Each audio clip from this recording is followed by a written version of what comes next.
Hello, everyone, and welcome to today's Parousia Podcast. Shabaresh, the director at Parousia, your host, and we're catching our breath after the Rosary Pilgrimage, 4 weeks journeying from Our Lady's birthday all the way up to the Feast of the Holy Rosary. We are in the month of the Holy Rosary, and what a journey it was. Thanks to everyone who participated in that. 40,000 people, 116 countries participated, and we're here. We're still getting comments today. Conversion stories, literally conversion stories, people coming into the Catholic Church as a result of this. Many Catholics who have lost their way with the Rosary are now praying it again, and people discovering that it is, in fact, the way to pray Scripture. And it's big here at Parousia. What we're trying to do is to promote so many ways of formation, and one of them is Bible studies.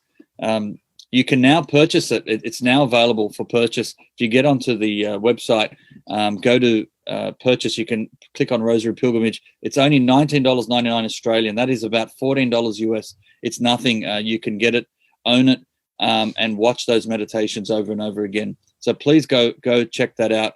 And many of you who have participated, it's a great gift as well, especially during the month of the Rosary. So take advantage of that.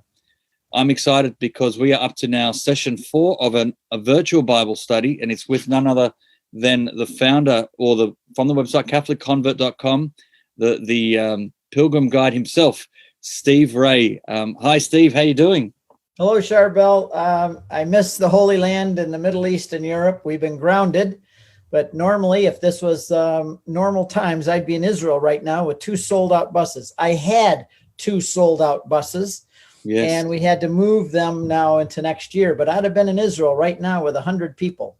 Wow. And wow. That's kind of sad, but I'm glad we can kind of do a virtual. What we're really doing here is a Bible study, but it's also a virtual pilgrimage of all the biblical lands.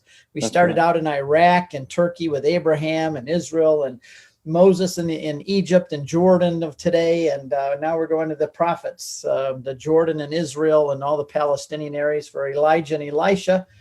So even though I can't travel, we're grounded for a while till April 7 is my next trip. And then people should know, all you Aussies, I love saying that, you and Harvest Tours are going to go with us to the Holy Land in February, I think it is, or in the first part of 2022. Yes. 22, that's right. So start keeping that on your radar. We don't have the brochures up yet, but we will be taking a group of Australians along with Harvest Tours in 2022. Yes, absolutely. I'm looking forward to it. I will be on that one. I can't wait for that. And it's been one of my goals for at least a decade now to try to go to the Holy Land with you. I hear so much about it, and so can't wait to join that. Today's show, Elijah and Elisha, prophets. This is in the series. You've got 9 DVDs out in the series. One more to come to complete the series, but in this series we're trying to go through the 9 that are currently out. What a journey it's been. We've gone through Genesis and Exodus. We've done all of that, Moses and King David, Solomon. Now we're up to the prophets. So where to begin, Steve, with this Bible period? Well, the whole idea here is to go all the way from creation to the apostolic fathers in the early church. And we've done, like you said, Genesis with Abraham, Isaac, and Jacob. And then the second one was with Moses and Joshua going through the book of Exodus. And then we also did the book of Judges. And now we covered the kings. We're covering now the prophets, and I call them the conscience of the kingdom. The kings and the priests and those leading Israel were just as bad as a lot of people leading our countries today. And they needed prophets to be the conscience, to be the voice of God, to correct them, to speak out. We need more prophets today. I wish the bishops would do more to fulfill their job as being prophets. That's one of their callings. And I wish they would do more to do that, calling people out, recognizing sin, not only in the church, but in the culture. And so today we're going to cover the prophets, starting with Elijah. We're going to hit the 2 biggies, Elijah and Elisha. Now, when Jesus referred to the Old Testament, he didn't say in the Old Testament, because there wasn't an Old Testament. There was no Old and New Testaments. When Jesus spoke of what we call the Old Testament, he referred to it as the law and the prophets. We're going to cover the prophets. These two guys, I'm going to start with Elijah. Who were the ones at Mount Transfiguration? Well, they were Moses and Elijah. Why those two? Because that's the law and the prophets. They summarized the whole Old Testament in Jesus's time. Moses represented the law. Elijah, who's called the father of the prophets, he was there on the Mount of Transfiguration, the law and the prophets. And I think they're handing the baton onto Jesus. They said, we brought it this far, Jesus. Now you go all the way to the New Testament, the New Covenant. And so that just shows how important Elijah was. So you want to talk about Elijah and Elisha. When I was a Protestant, we called him Elisha. When I made the movie, I had to start using the Catholic name Elisha, because if I said Elijah and Elisha, they were too close, and people would, which one was that you were referring to? So I've learned now to call them Elijah and Elisha, even though Elisha sounds like a girl's name, and he was anything but feminine. So I've learned to call them that. Now, in the Old Testament, in the Catechism, we learn that they are saints. And in the Eastern Church, you come from Maronite, where you come from, you recognize Saint Elijah, Saint Moses, Saint Elisha, yes, Saint Abraham, Isaac, and Jacob. We in the Western Church don't do that much. And most Catholics of the Western bent from the Latin Church are surprised if I call them Saint Elijah or Saint Elisha. But in the Catechism, paragraph 61, the patriarchs, prophets, and certain other Old Testament figures have been and always will be honored as saints in the liturgical traditions of the church. These patriarchs, prophets, and others are considered saints. Now, Adam and Eve are saints. People don't know that they have their own feast day, Adam and Eve. It's December 24th. Christmas Eve is the feast day of Saints Adam and Saint Eve. Wow. And the feast days for Elijah is July 20th. Elisha is June 14th. And they are called saints. You in the Maronite and the Eastern tradition, you already know that. But what I'm saying here will be new to a lot of the Latin or Roman Catholics. Yeah, so let's dive in. I mean, they're very important. And so you made a movie on Elijah. So why did you do it? Why? I mean, you've just explained he's such an important prophet, and it's probably underestimated. But we gloss over this period. We're very unfamiliar with a lot of this, and we can't forget how important the prophets were. But Elijah, we could call it the black hole. Some folks were just nominated or given the Nobel Prize for explaining more about the black holes in the universe. Well, I should get a Nobel Prize today because I'm going to be talking about the black holes. This is really a 1,200-year period, which you could call the black hole of biblical history, because people know somewhat about creation, Adam and Eve and Moses and the Joshua and coming into the land. But then it kind of goes fuzzy. Yes. And people kind of flounder around until they get to the Gospels. And so this is really 1,200 years we're going to cover here, from 800 BC. Well, less than 1,200, really. It's only going to be about, from Elijah and Elisha, about 800 BC on. But Samuel was a prophet earlier. He's really considered the first of the prophets. But these guys were really considered the pinnacle of the beginning of the prophets. They were the fathers of the prophets. So in 2017, we went to spend a lot of time in Egypt, Jordan, the Palestinian areas, and Israel, filming the life of these two guys, because Elisha is buried in Egypt. We'll get to that. Elijah went to Mount Sinai. So of course I had to go up there and find the cave where God spoke to him in the cave. We'll talk about that hopefully as we get along. And he was born in Jordan of today. Elijah was. He was born in a city called Tishbe, and we know where it is. And he hid by the brook Kerith, and the ravens fed him in Jordan. And he was taken up into heaven from Jordan. So Jordan has a big part to play in these guys' lives.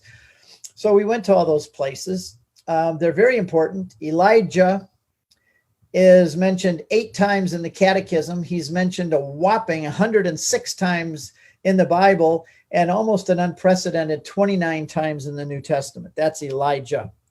29 times in the New Testament. That's more than some New Testament people are named. You will find him named more than Mary, for example. Wow, yeah. Named more than Barnabas and some others. He's very, very well known in the New Testament. He represents the prophets. He represents the whole last half of the Bible where it says the law and the prophets. He appears at the Transfiguration. He is a type of John the Baptist. He is a figure. When you look at him, you are supposed to see a figure or a type of John the Baptist who is to come.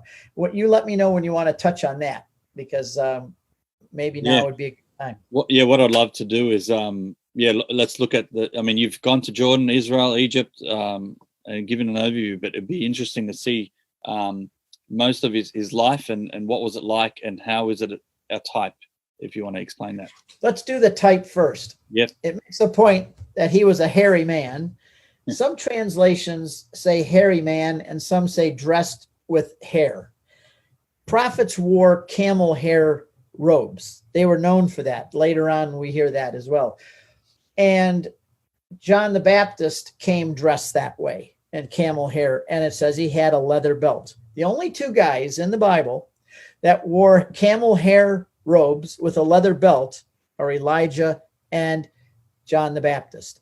I think the Holy Spirit is pointing these 2 guys. These are the only 2 guys that wore camel hair robes, and they wore leather belts, the only ones that the Bible mentions, and they happen to be very closely tied. For example, at the end of the Bible, the last prophet was Malachi. Malachi ends his book, his prophecy, by saying, I will send you Elijah the prophet before the great and terrible day of the Lord. I will send you Elijah. Well, Elijah's already been dead for a long time. How can you send us Elijah? Well, Jesus says that whether you realize it or not, John the Baptist came in the power, spirit, and power of Elijah. He is the Elijah who is to come.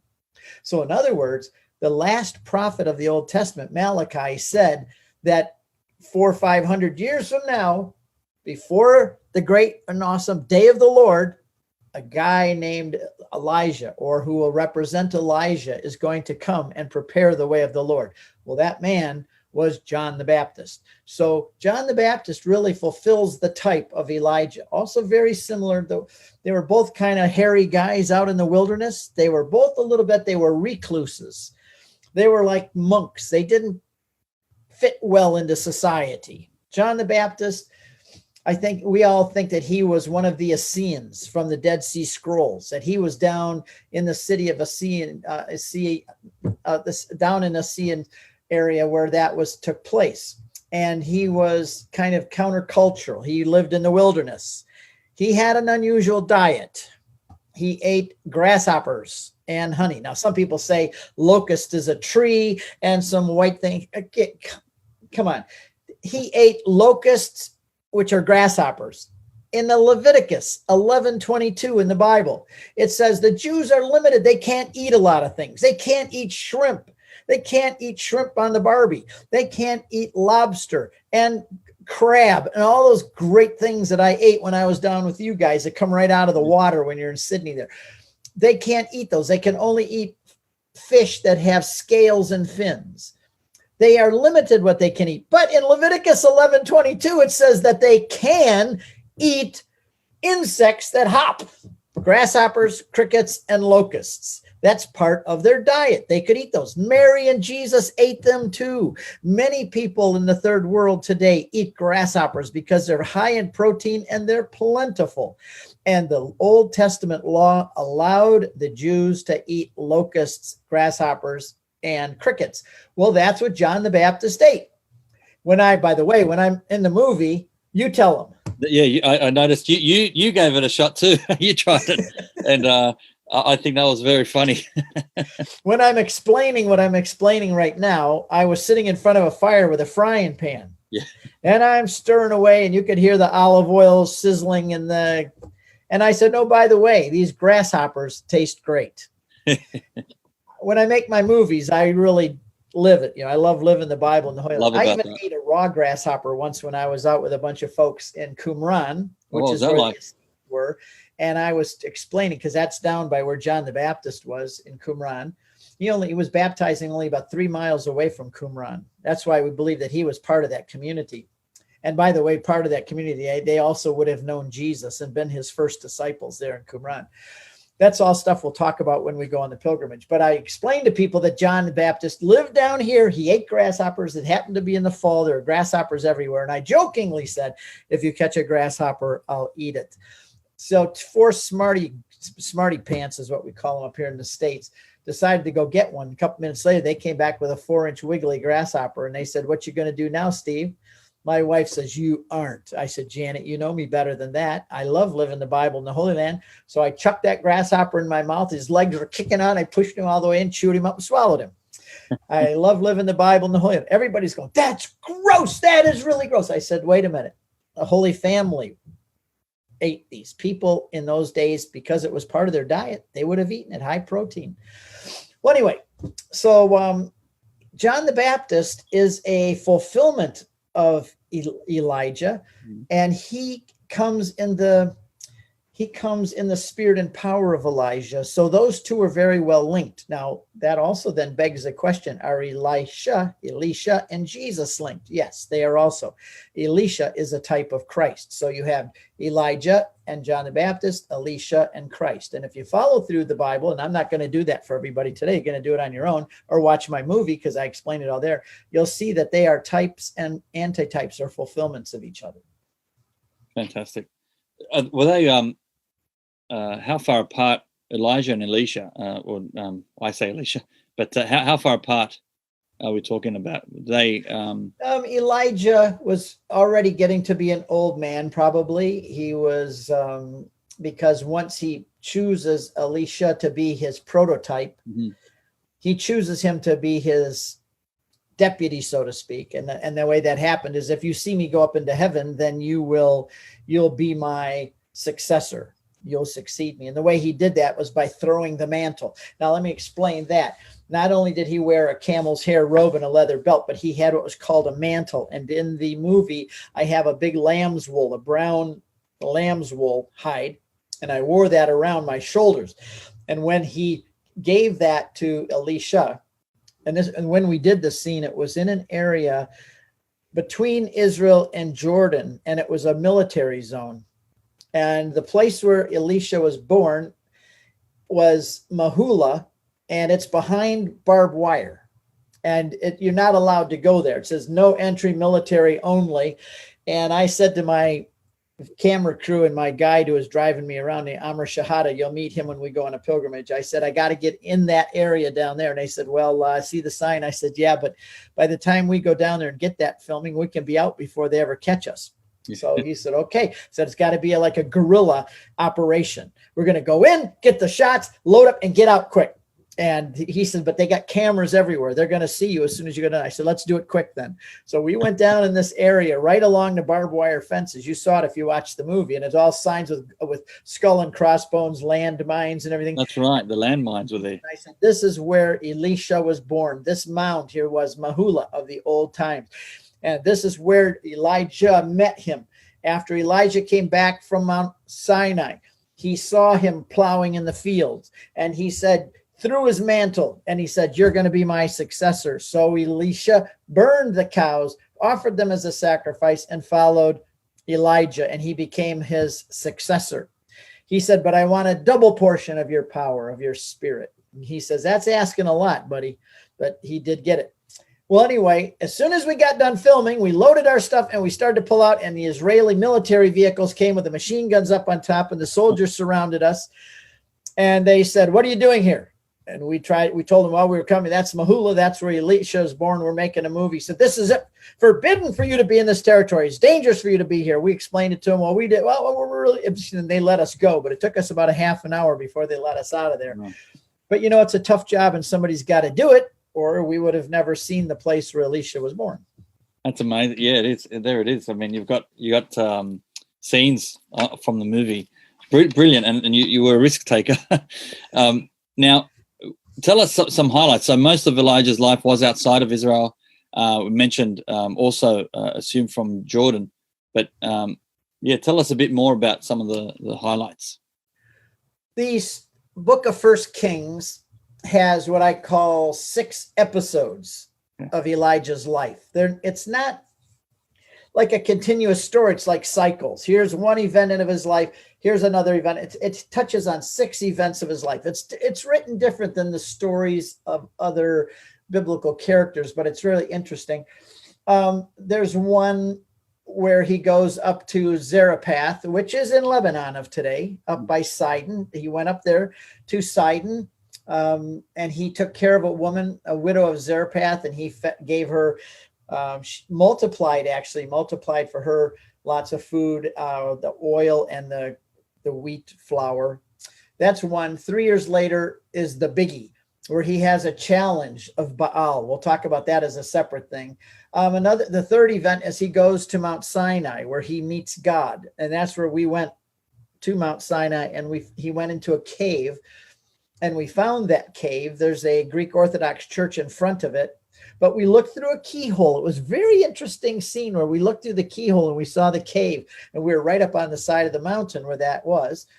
And it's where it says that there was an earthquake and there was a fire and there was lightning and thunder, but God was not in any of those, or earthquake. And then it said there was a still small silence, and God was in the silence. Yes. And in the movie, I said that Elijah needed a spiritual director, and God was his spiritual director. Well, then there's a story about a vineyard that was taken away, another one about lightning killing troops, and then another big one, the third big one is his assumption into heaven, which we can touch on a separate one. But the life of Elijah was fraught with danger. He was an exile because Ahab was the king, and Ahab was married to a very evil woman named Jezebel. She was also from Lebanon. She's no reflection on the goodness of you folks.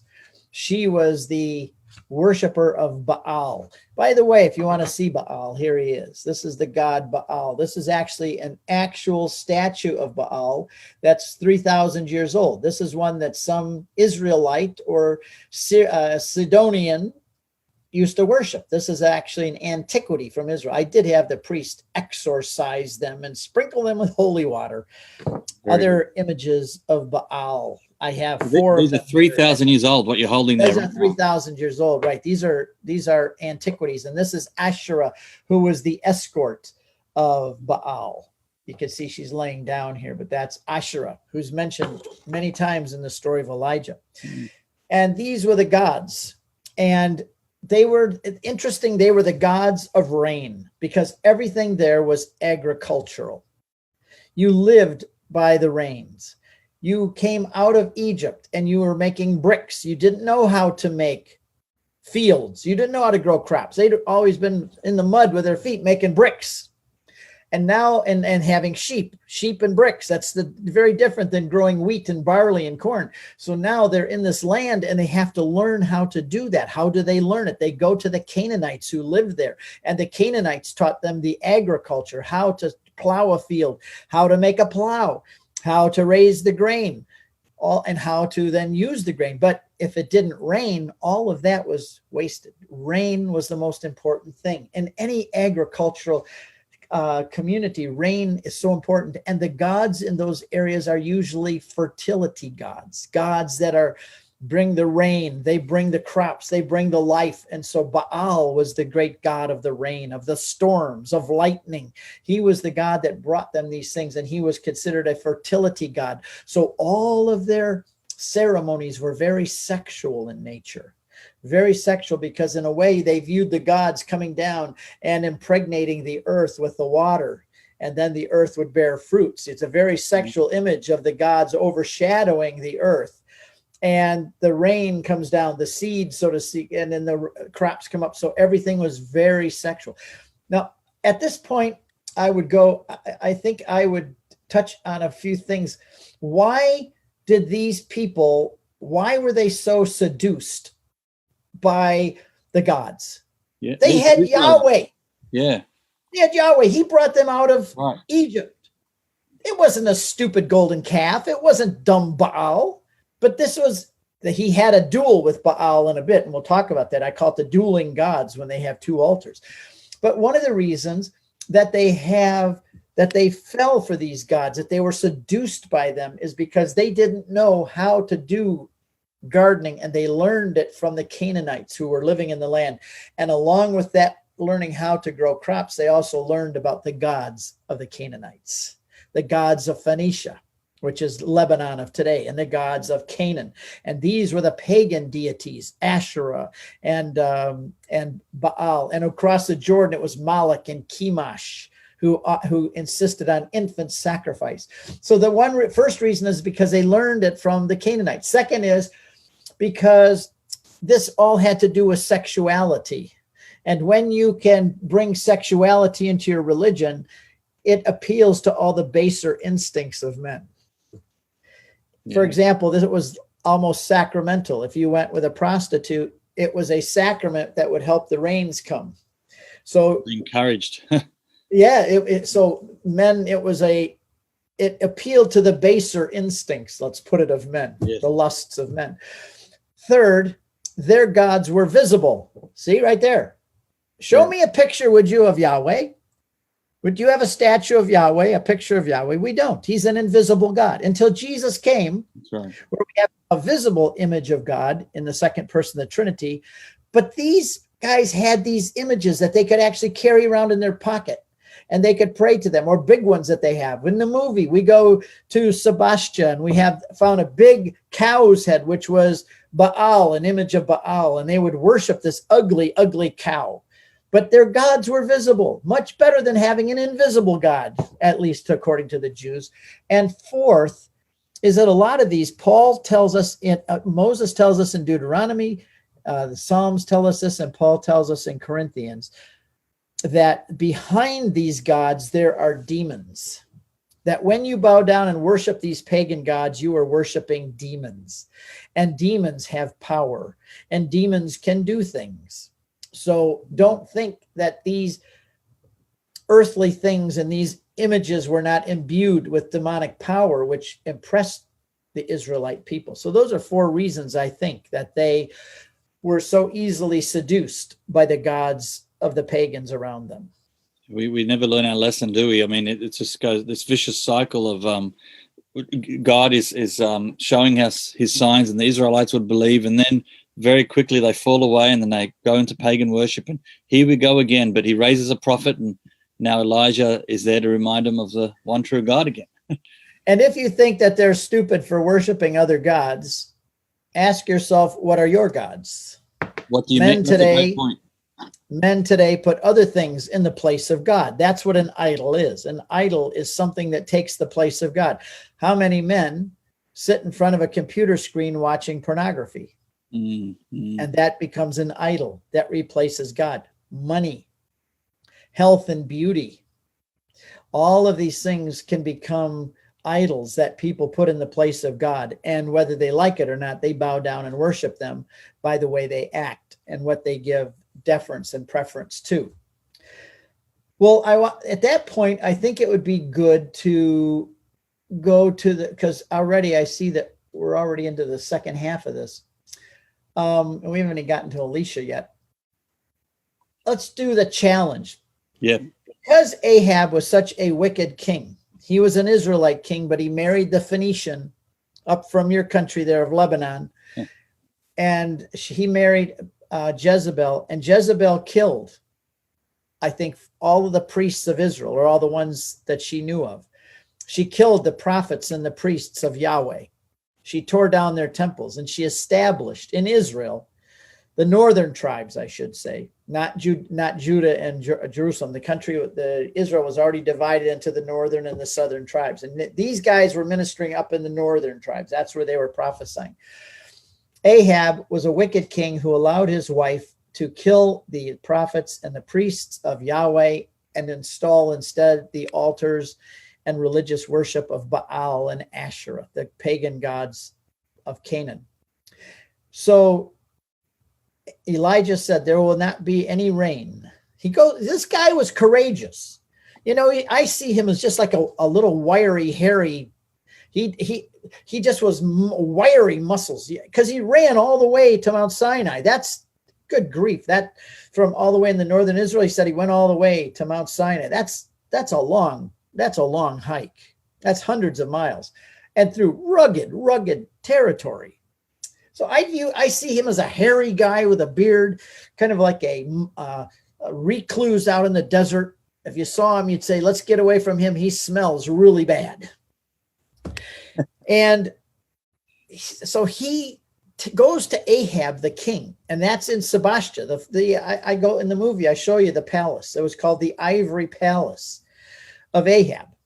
And the steps are all still there. And he goes there and he walks up these steps and he says, I want to speak to King Ahab. Well, this is the king of Israel. He's got armies. He's got everything he needs to knock a little fly like this off the wall. Yeah. And Elijah walks up and said, there will be no rain until I say so. And then he went and hid at the brook Kerith, which we found also on the Jordan side of Israel, on the Jordan side of the Jordan River. And it wasn't too far from where Elijah was born in Tishbe. And he went down there and hid by the brook. And the ravens brought him food. God commissioned ravens to bring him food. And he drank from the brook until, with no rain, the brook dried up. So he was being fed by these ravens. Now, I did my best to get a raven, but I'll tell you, it's impossible to get a raven. I did find a raven, and the day before they were going to bring him to me, the raven died. So we did some fancy work to show you ravens. But now he went and hid. But what happened then, he challenged Ahab to a duel. In the West, out here in the West of the United States, I don't know. You probably had duels too, but that's where two guys going to test each other. They get the guns and they turn around, they walk 20 paces, turn around, bam, shoot at each other. Whoever dies, doesn't win. That's so right. He challenges Ahab to a duel. He says, we're going to go up to Mount Muraka. And that is in the Carmel mountain range in Israel today. And there's a church built there to honor this event. And he says, you come up there, King and Jezebel, and bring everybody with you. Bring all your 450 prophets of Baal. Bring all of your dignitaries, everyone up. It'll be all of you against little old me. And it said they all came up there that day. Can you consider the pomp and circumstances going 1,900 feet up to the top of this mountain where you can look out over all of Israel? You can see the Carmel mountain range and you can see the Mediterranean Sea. And it says that Elijah built 2 altars of stone, one for Baal and one for Yahweh. And then he kills 2 bulls. Somebody had to get those bulls up there too. When you read these stories, you never think about that. Who got those bulls? How did they get those bulls up that mountain? Well, anyway, he slaughtered the bulls. He cuts their throat and he puts one bull on his altar and another bull on the other altar of Baal. And he says, all right, whoever's God can send fire down to burn these sacrifices. That is the real God. You guys go first. Says all day they danced around 450 prophets of Baal, dancing around. Oh, Baal, bring down fire. But only silence. There's no Baal. He says nothing. The evening comes. Elijah starts to mock them. He taunts them. Hey guys, King Ahab, Jezebel, maybe your God is on vacation. Maybe he's on a journey. Call louder. Where is he? Maybe your God is sleeping. And the one I love, maybe your God is on the toilet and he's too busy to come and help you. Now in the Bible, just so you'll know, whenever it speaks delicately about the toilet, it refers to it as stepping aside. When Jesus and the 12 disciples were out walking in the morning along the Sea of Galilee, one at a time, they would all say, I'll catch up with you in a minute. I have to step aside. And they would step into a bush and use the toilet. So he's mocking, saying to Ahab and all of the prophets, maybe Baal's on the toilet. Maybe he stepped aside. Maybe you'll have to wait for him. Well, towards the end of the day, nothing had happened. After his mocking, they start cutting themselves with knives, trying to draw blood to get his attention. Please, Baal, answer our prayers. And as the sun starts to go down, Elijah said, okay, enough. Baal didn't hear you. Now we're going to see who the true God is. And up there on Mount Meraka, in the Carmel mountain range above the Kishon River, Elijah says, pour water on my altar. I'm sure they said, there's been no rain for 3.5 years. There is no water. Pour water on my altar. So they poured water on the bull. He said, pour more on the altar, soak the rocks. They did it. Pour more water, fill the ditch around it. Make sure everything is soaking, sopping wet so fire can never burn it. And they poured all the water out, which is very extravagant because there was no water. There was a 3.5-year drought. Yes. And then he steps back and says, oh God of Israel, Yahweh, show these people once and for all who is God. And it says fire came down from heaven and it burned the bull. It licked up the water in the trench, burned it as though it were gasoline. It burned all the rocks, and all the people were shocked, and they all bowed down and said, the Lord, he is God. Yahweh, the Lord, he is God. And then Elijah took those 450 prophets. He took them, I don't know how he got them, but he had them taken down to the Kishon River, and he slew them all with the sword to rid Israel of paganism. And then, so you would assume, King Ahab and Jezebel would say, oh my goodness, we're following the wrong gods. Oh, Elijah, you're right. They didn't. They said, we are so angry that we're going to kill you. You are going to be just like the prophets of ours that you killed. And so Elijah ran away. And here's one of the fun things about this story. We think of saints as always being perfect. They're always strong in the Lord. But saints have their weaknesses. Yep. Saints have their sins and their problems. It says he ran away because he found out that he had failed to convert Ahab and Jezebel, and they were going to kill him. So he runs away and he goes to a broom tree out in the desert, and he falls asleep under the broom tree. But before he falls asleep, he said, okay, God, I have failed. So just kill me now. Just kill me and get it over with. Now, you don't think of a prophet and a saint saying that. Like, I give up. I failed. I'm no good. Just kill me. Go ahead. I want to get it over with. Where are you? Kill me. And he fell asleep. And when he woke up in the morning, an angel was there with some food. And he said, Elijah, get yourself together. Go to Mount Sinai. So at that point, he goes all the way to Mount Sinai. That's a long way. That's all the way down through Israel, all the way down through Israel is roughly 360 some miles long. Very skinny, but very long. He went all the way down there. Then he crossed into Sinai, and he has to go all the way down to the tip of Sinai to Mount Sinai. And also another name for it is Horeb. And he goes all the way up to Mount Horeb, and he waits to see, why did God tell me to come all the way here? And he's in a cave. And we found that cave when we went there. It's in the movie. And it says there's a fire and an earthquake and a storm. But God was not in any of those. There was a still small voice. And it was God, the spiritual director. He had a little chat with a whisper. And Elijah was renewed and reinvigorated. So, there's a point to this. Sometimes we need to get away from computers and gadgets and people and all the noise. And go and listen to the small voice of God. Sometimes the best place to do that is in front of the Blessed Sacrament. And just, people think when they go for a holy hour or to the Blessed Sacrament, they have to talk. God, I'm here. I'm still here, God. Can you do this for me? Can you do that for me? What else should I say? Oh, I'll read a couple verses in the Bible. Okay, now, sometimes the best thing you can do in front of the Blessed Sacrament is just shut up and let God speak to you.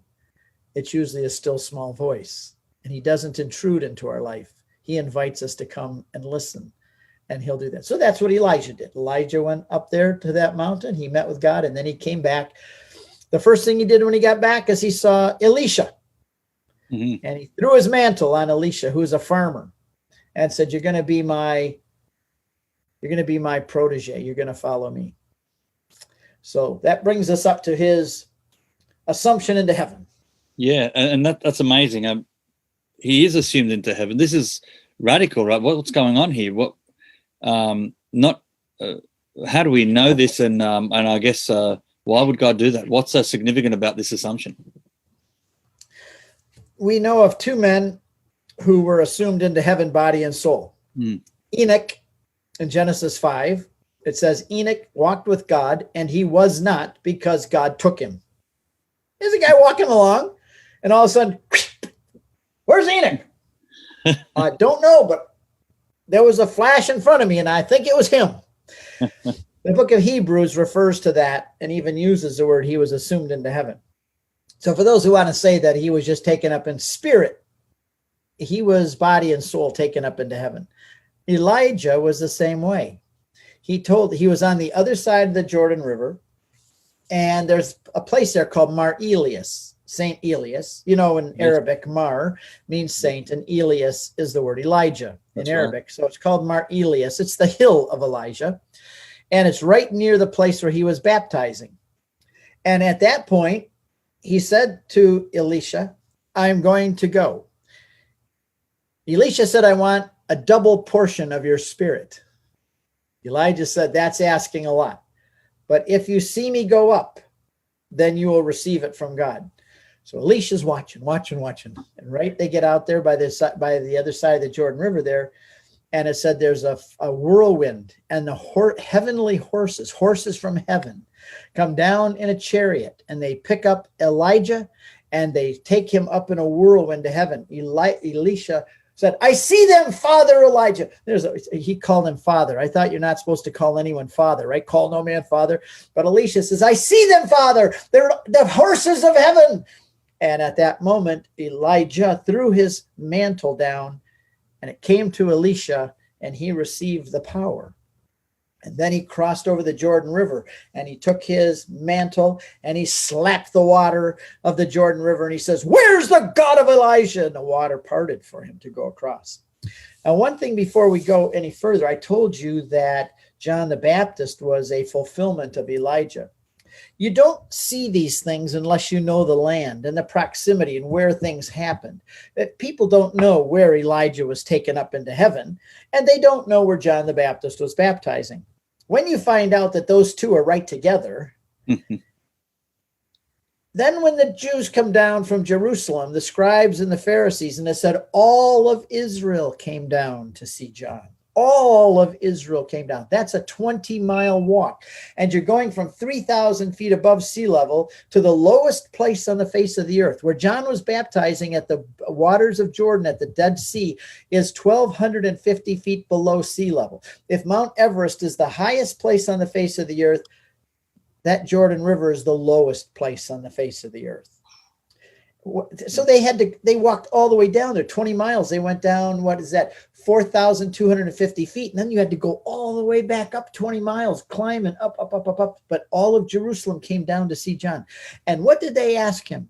Are you Elijah? Why did they ask him that? Are you Elijah? That's what they kept asking. They didn't say, are you Isaiah, or are you Jeremiah or Samuel? They said, are you Elijah? Why? Because they knew that Elijah was going to come back, and they knew what he looked like. And John the Baptist looked just like Elijah. And John the Baptist was preaching at the very place where Elijah had gone up.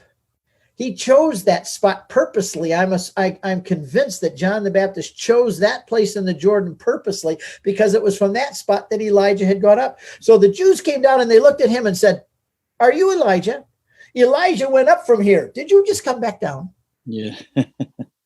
And so you see the proximity of places and the correlation between events. 800 years later, the Jews, they never forgotten that Elijah went up from right here. Now this guy's baptized, and he's got a leather belt too. Wait a minute. 2 + 2 is, but we're still not going to believe.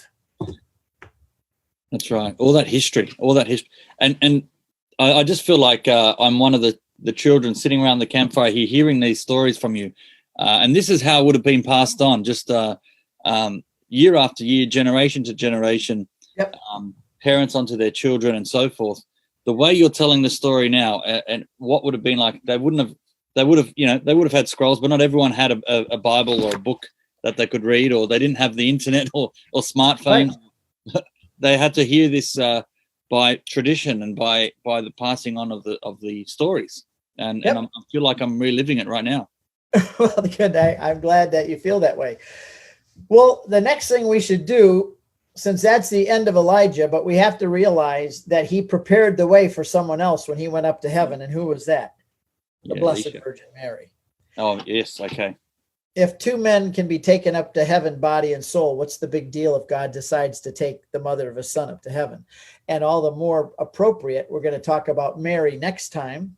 In a month from now, Mary will be our topic, but how appropriate that Jesus is the king, and kings always have queens, but the queens are never their wives, they're always their mothers. Yeah. So Mary is taken body and soul into heaven to be seated at the right hand of her son, to be the queen of heaven. This is very biblical. We'll talk all about that next time. But now you have Elisha, and he's now going out with the power of Elijah, carrying that mantle. And one of the most macabre, I think in England they say macabre, it means really bloody and horrific, is that he just crosses, Elisha crosses the Jordan. He just leaves Elijah going up, crosses the Jordan back into Israel, and a bunch of young people, young guys, more than 42. There probably was about anywhere between 50 and 100 young men came down. It says boys. And they start taunting him. I'm going to take my hat off for this scene. Yeah.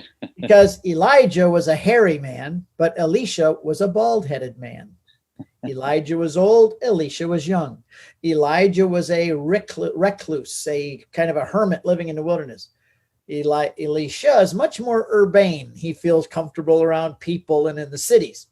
But he was bald-headed, and we know that because the boys started mocking him. They came out into the desert when he was going up to Bethel, and they said, "You go up too, old bald head. You bald head. Why don't Elijah just went up. Why don't you go up too, bald head?" They were making fun of him. And two bears come running out of the woods, and it says they maul, rip apart, tear up 42 of the lads.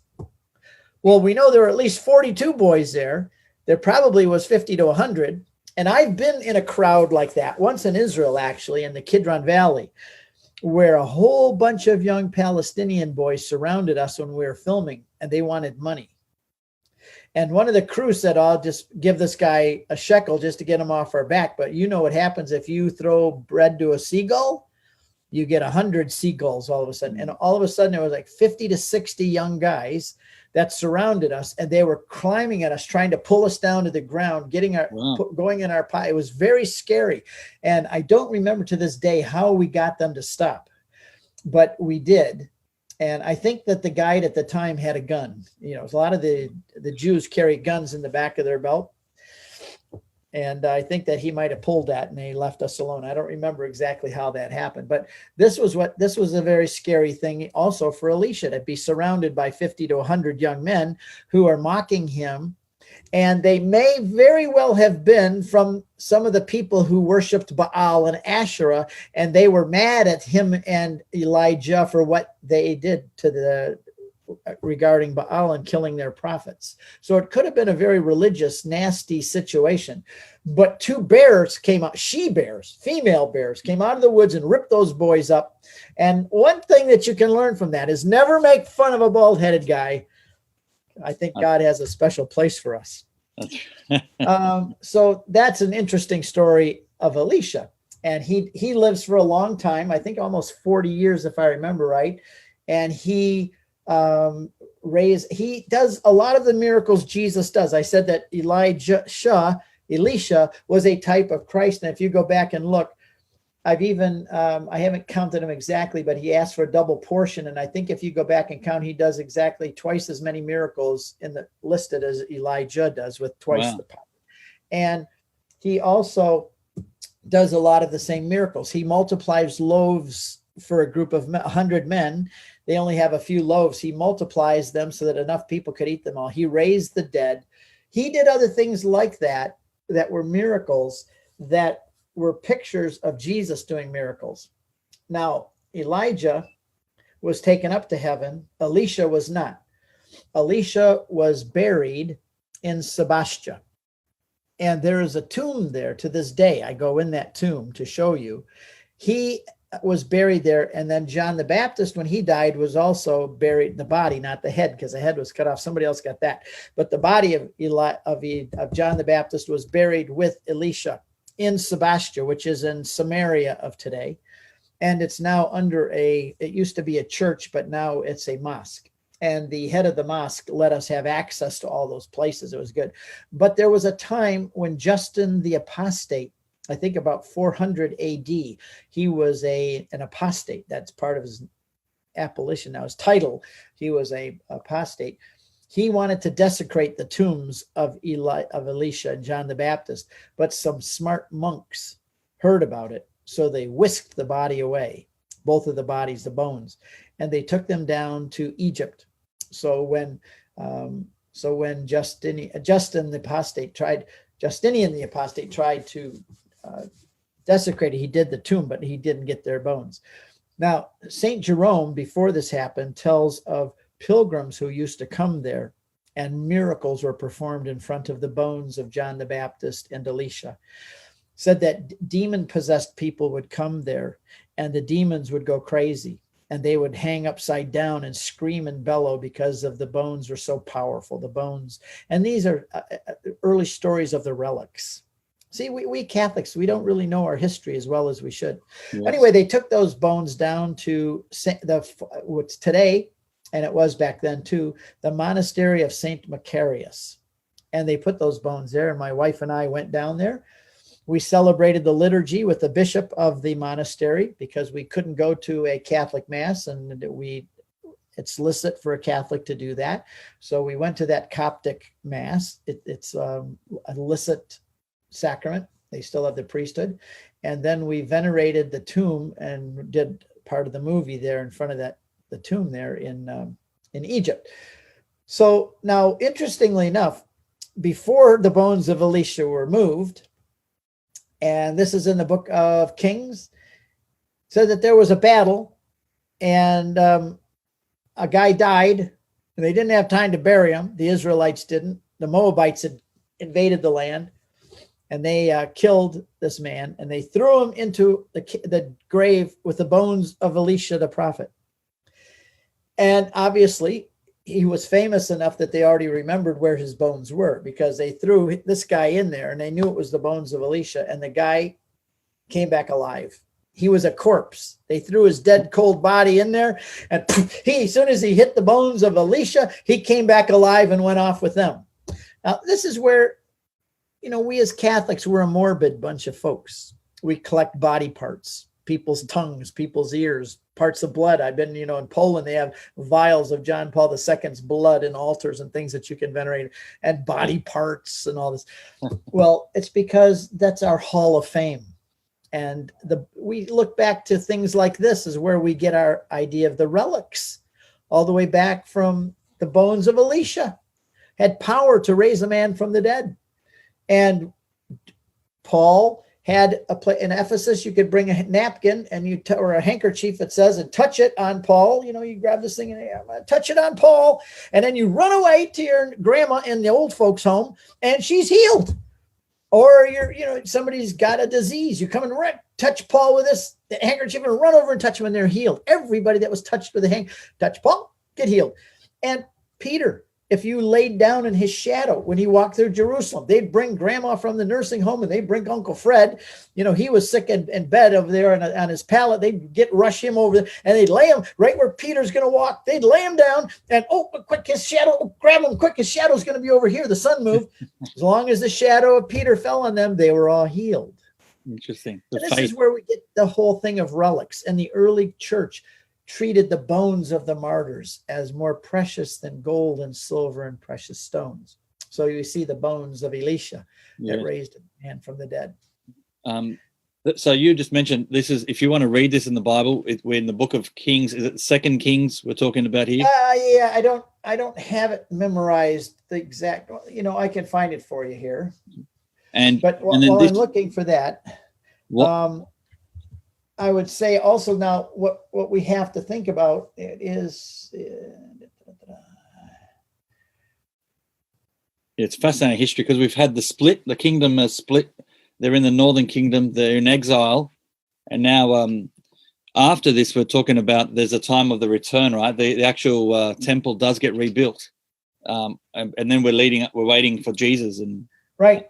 So that's 2 Kings 13:20, I think it is. Okay. So now what you have is just to run through the last couple hundred years to bring us up to John the Baptist and Mary, who are the two that are in the middle. They're not Old Testament. They're not New Testament. They're in the middle of the Testaments. And so Elijah and Elisha were prophesying to the northern 10 tribes. There were other prophets too. They didn't listen. So in 721, Assyria came from the other side of the Euphrates River, and they captured the 10 northern tribes of Israel, and they exiled them to Assyria, and those 10 tribes were gone forever. Nobody knows where they are to this day. There's a bunch of goofy religions that think they do, the Seventh-day Adventists, and there's others that think that they are the Mormons, that they are the heirs of these 10 tribes, but the 10 tribes are gone.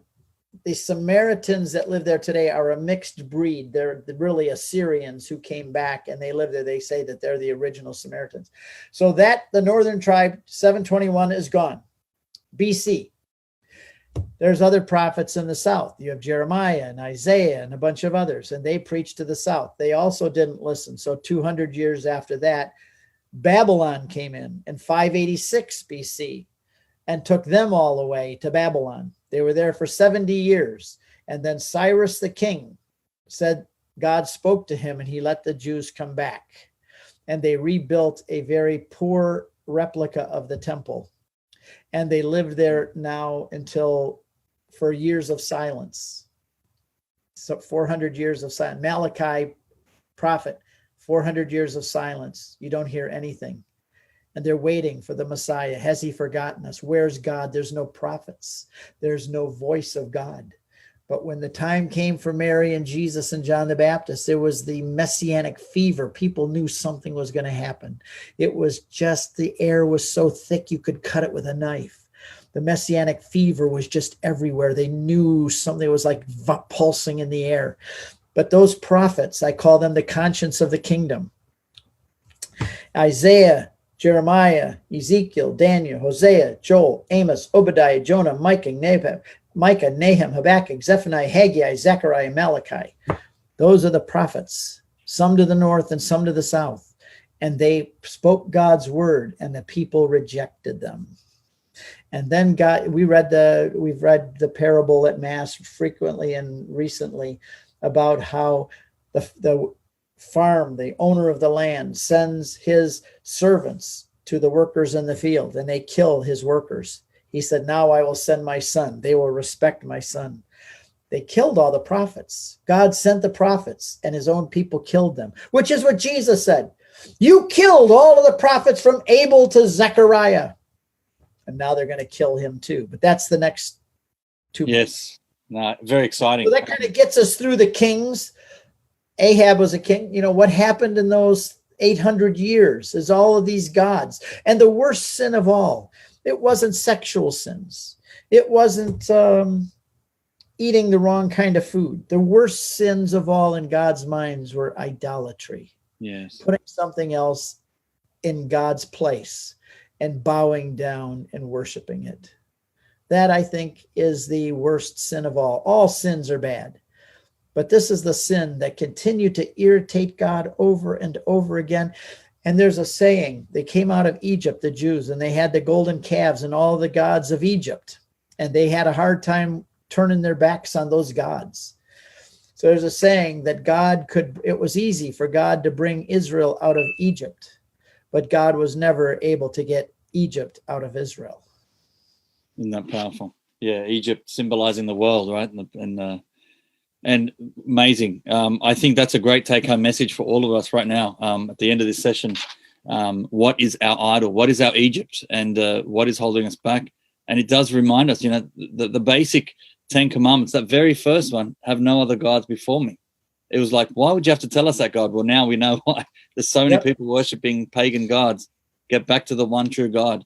And all of us have to examine ourselves. Are there any idols in our life? So, wow. Now, very powerful.